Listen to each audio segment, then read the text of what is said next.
I think what's really exciting in Ukraine right now is a lot of the innovation that's happening with a few areas. One, decentralized energy grids.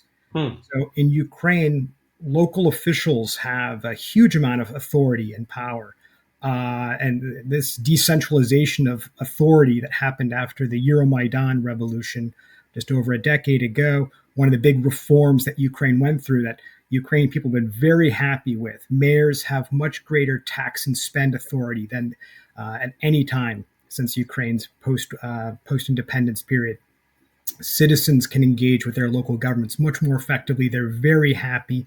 The survey research we've done shows that Ukrainian cities, their level of satisfaction has really increased year on year up until, of course, the full scale invasion. All that to say that cities have a lot of authority when it comes to co-financing or working with investors on small scale projects. For example, when it comes to solar, wind, working with projects that are going to develop microgrids.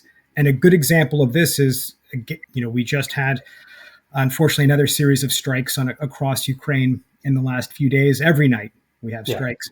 But we had the targeting of infrastructure in the city of Mykolaiv. The hospital, however, was able to continue operating because of mobile boiler units that were provided by a Danish company.